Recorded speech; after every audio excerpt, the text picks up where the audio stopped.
Iran Israel যুক্তরাষ্ট্রের মধ্যকার এই সংঘাত কেবল ক্ষেপণাস্ত্র আর ড্রোনের লড়াইয়ে সীমাবদ্ধ নেই, বরং একে ধর্মযুদ্ধ বা পবিত্র লড়াই হিসেবে এক গভীর প্রবণতা লক্ষ্য করা যাচ্ছে। তবে কি যুক্তরাষ্ট্র ও ইসরায়েল এই সংঘাতকে ধর্মযুদ্ধে রূপ দিতে সফল হবে? বিস্তারিত থাকছে ডেস্ক রিপোর্টে।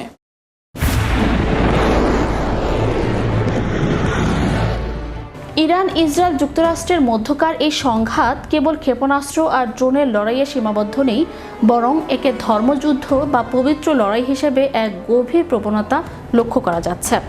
তবে কি যুক্তরাষ্ট্র ও ইসরায়েল এই সংঘাতকে ধর্মযুদ্ধে রূপ দিতে সফল হবে? বিশেষ করে ওয়াশিংটন এবং তেল আবিবের নীতি নির্ধারক ও সামরিক কর্মকর্তাদের বক্তব্যে ধর্মীয় বয়ানের আধিপত্য এক নতুন বিতর্কের জন্ম দিয়েছে। সংঘাত শুরু হওয়ার পর থেকে ইসরায়েল ও যুক্তরাষ্ট্রের বিভিন্ন মহল থেকে এমন সব মন্তব্য আসছে যা মূলত ধর্মতাত্ত্বিক ইসরায়েলি প্রধানমন্ত্রী বেনিয়ামিন নেতানিয়াহু ইরানকে বাইবেলে বর্ণিত শত্রু জাতি আমালেক এর সঙ্গে তুলনা করেছেন। ইহুদি ঐতিহ্যে আমালেক হলো চরম অশুভের প্রতীক, যাদের বিনাশ করাকে পবিত্র দায়িত্ব মনে করা হয়। এর আগে গাজা যুদ্ধের সময়ও তিনি একই শব্দ ব্যবহার করেছিলেন, যা মূলত প্রতিপক্ষকে অমানবিক হিসেবে উপস্থাপন করার একটি কৌশল। অন্যদিকে যুক্তরাষ্ট্রের সামরিক বাহিনীতেও এই ধর্মীয় উন্মাদনার ছোঁয়া লেগেছে।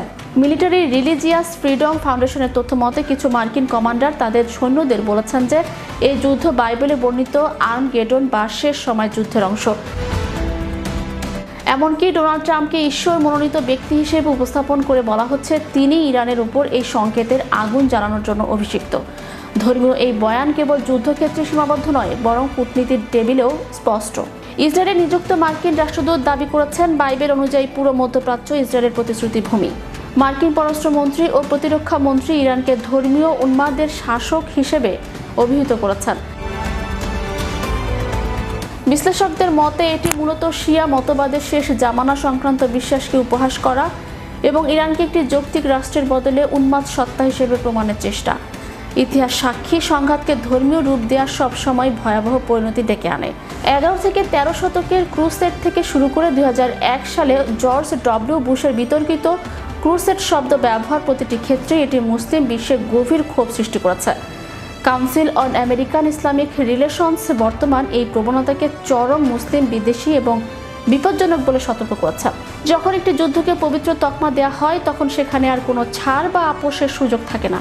ফলে মধ্যপ্রাচ্যের এই আগুন কেবল মানচিত্র নয়, বরং দীর্ঘস্থায়ী মানবিক ও ধর্মীয় বিভাজনকেও পুড়িয়ে ছারখার করে দিতে পারে।